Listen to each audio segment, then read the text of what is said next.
अस्सलाम वालेकुम। अगर आप अपवर्क के टू टाइप्स ऑफ कॉन्ट्रैक्ट में कंफ्यूज हैं कि आप फिक्स प्राइस कॉन्ट्रैक्ट को टारगेट करें या आवरली रेट कॉन्ट्रैक्ट को टारगेट करें, तो ये वीडियो आपके लिए है।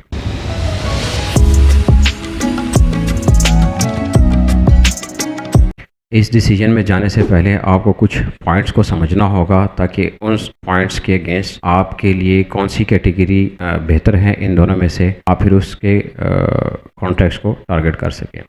तो सबसे पहला पॉइंट है इनकी डेफिनेशन। जैसे कि नाम से जाहिर है, फिक्स प्राइस में अमाउंट ऑफ वर्क यूनिट है।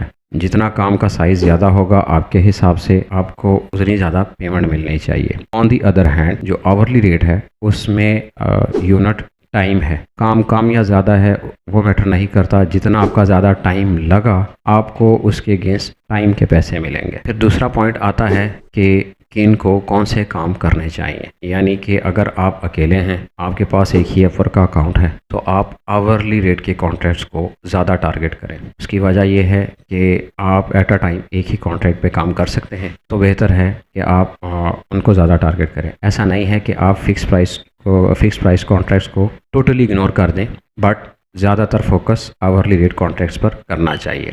ऑन दी अदर हैंड अगर आप कुछ दोस्तों का ग्रुप है और उनमें से अकाउंट सिर्फ एक आधे के पास है और फिर आपने आपस में काम डिवाइड किए हुए होते हैं कि एक बंदा प्रोजेक्ट को टारगेट करेगा, बाकी काम करके उनको डिलीवर करेंगे, सो दैट आप at a time multiple projects पे काम कर सकें, तो इस केस में आप फिक्स प्राइस के कॉन्ट्रैक्ट्स भी टारगेट कर सकते हैं। थर्ड पॉइंट आता है नेचर ऑफ वर्क, कि अगर काम छोटा है, काम कुछ घंटों का है या मैक्सिमम एक आधे दिन का है, तो उस केस में देखें कि वो काम अगर वो कॉन्ट्रैक्ट अगर फिक्स प्राइस में हो तो ज़्यादा बेहतर है। उसकी रीज़न ये है कि आपने बेशक 2 घंटे लगाएं, 4 घंटे लगाएं, आधे घंटे में काम हो जाए, तो आपको काम को जो सा आपने पहले फाइनलाइज किया होगा, आप बेहतर होगा कि आप उसके ज़्यादा अमाउंट रख सकते हैं। इसकी मिसाल आप ये ले लें, फ़ोटो एडिटिंग कर सकते हैं आप, फ़ोटो मैनिपुलेशन कर सकते हैं आप, वीडियो एडिटिंग कर लें। ऑन दी अदर हैंड अगर आपका काम ज़्यादा कॉम्प्लेक्स है और वो ज़्यादा टाइम टेकिंग है और वो रिपीटेटिव भी है,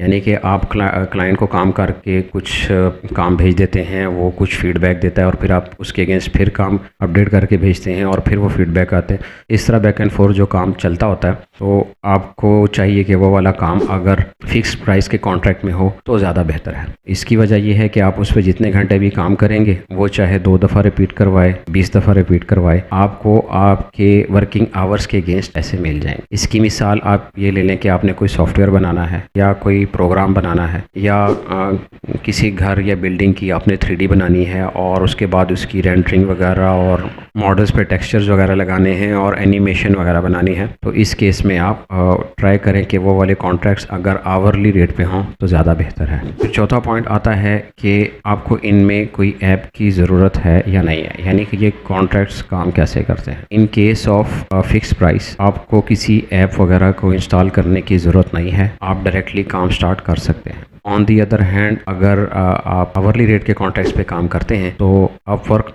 time tracking app UTA I guess इसको कहते हैं, आप डाउनलोड कर सकते हैं। ये सिर्फ लैपटॉप और डेस्कटॉप पे चलती है और इसको ऑन करने के बाद आप जिस भी कॉन्ट्रैक्ट पे काम करेंगे तो आपको उसके अगेंस्ट पैसे मिलते जाएंगे। फिर पॉइंट आता है कि दोनों केसेस में प्रपोजल भेजते वक्त और काम मिलने के बाद काम करते वक्त आपने किन चीज़ों का ख्याल रखना है। In case of fix price आपने ये ख्याल रखना है कि अगर काम ज़्यादा है तो आपने उसके माइलस्टोन्स ज़्यादा रखे हुए हों और उनकी ड्यूरेशन आपने अपने हिसाब से कंसिडरेबल रखी हो और उसके अगेंस्ट आपने जो अमाउंट है हर माइलस्टोन के अगेंस्ट वो भी आपने कंसिडरेबल रखी हुई हो, ताकि जो माइलस्टोन अचीव होता जाए आपको उसके अगेंस्ट पैसे मिलते जाएं। ये ना हो कि आप कहें कि यार चलो ये शुरू वाले माइलस्टोन्स में मैं अमाउंट कम रख देता हूँ, बाद वाले में ज़्यादा रख देता हूँ। हो सकता है आधे में ही क्लाइंट कॉन्ट्रैक्ट को कैंसिल कर दे, तो फिर आपको फ़ायदा ही ना होगा, जितना आपने काम किया होगा वो आपको मिलेगा ही नहीं। On the other hand hourly rate में आपने ये ख्याल रखना होता है कि आप जो क्लाइंट ने आवरली रेट मांगा हुआ है, जो रेंज मांगी हुई है, आप उसी में रह के काम करें। बिलफर्ज क्लाइंट ने 10 से $20 की रेंज आवरली रेट में अब फ्रीलांसर्स मांगे हुए हैं और आप जो सा है 5 या 7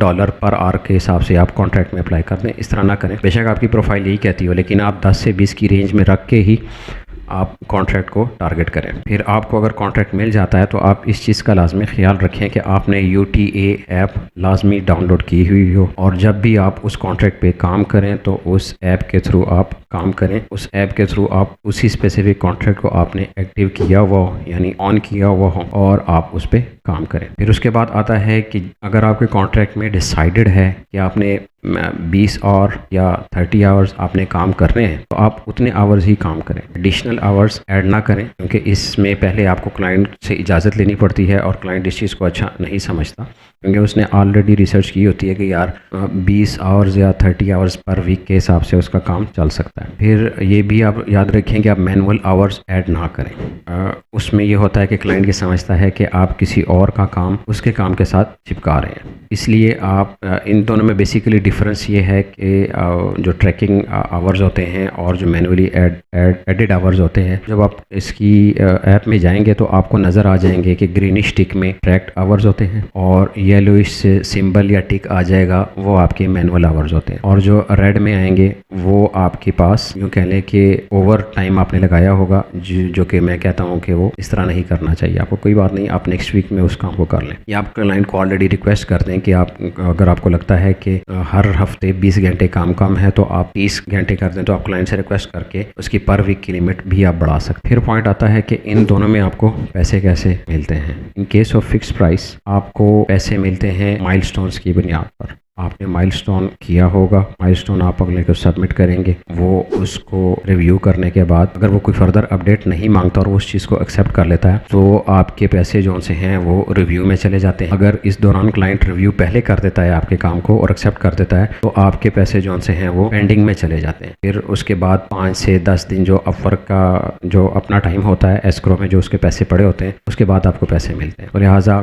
यूँ कह लें कि आपको 10 से 14 दिन में आपको पैसे मिल जाते हैं। ऑन दी अदर हैंड जो आवरली रेट के कॉन्ट्रैक्ट हैं उसमें आपकी जो ऐप है वो वीक के हिसाब से जितने भी आपने कॉन्ट्रैक्ट्स पे जितने घंटे काम किया होगा वो उन सबको ऐड करेगा और उसके अगेंस्ट वो आपको पैसे देगा। वीकली पैसे आपको यानी कि मिलेंगे। उसमें ये होगा कि अगर क्लाइंट रिव्यू कर देता है 5 से 6 दिन में वो रिव्यू कर देता है, और अगर वो रिव्यू नहीं करता उसके बाद वैसे ही वो अपवर्क एक्सेप्ट करके आपकी अमाउंट पेंडिंग में चली जाती है, और फिर अगेन 5 दिन के बाद आपको पैसे मिलते हैं। यानी कि कुल 10 से 12 दिन के दरमियान आपकी जो अमाउंट होती है, ये 10 से 12 दिन में काउंट कर रहा हूँ उस वीक के एंड होने के बाद, तो आपको पैसे आपके अकाउंट में मिल जाते हैं। मैंने अक्सर जो नए फ्रीलांसर्स हैं उनको इस टेंशन में देखा हुआ कि यार 5 दिन हो गए हैं, 6 दिन हो गए हैं, मैंने काम दे दिया हुआ है, अब क्लाइंट रिस्पॉन्ड नहीं कर रहा, काम को एक्सेप्ट नहीं कर रहा, मुझे मेरे पैसे नहीं मिल रहे, कब आएंगे। तो होता यही है कि क्लाइंट अपवर्क जो सा है वो क्लाइंट से पहले पैसे लेके अपने पास रख लेता है, जिसको एस्क्रो अकाउंट कहते हैं, और फिर कुछ दिनों के बाद वो आपको पैसे रिलीज़ कर देता है। क्लाइंट से उसने पैसे ले लिए, तो लिहाजा आप थोड़ा सा सब्र रख के कुछ दिन वेट करके आप पैसे आपके अकाउंट में आ ही जाते हैं। तो ये कुछ पॉइंट्स थे जिनको मुझे लगा कि ये आपके साथ डिस्कस कर लेने चाहिए। तो आज के लिए इतना ही। अगर मैं कुछ मिस कर गया हूँ तो नीचे कमेंट सेक्शन में आप ऐड कर दें, और ताकि मैं उनको कमेंट सेक्शन में एक्सप्लेन कर दूँ, नहीं तो फिर आगे उसके बारे में कोई वीडियो बनाऊँ। आज के लिए इतना ही। Thank you.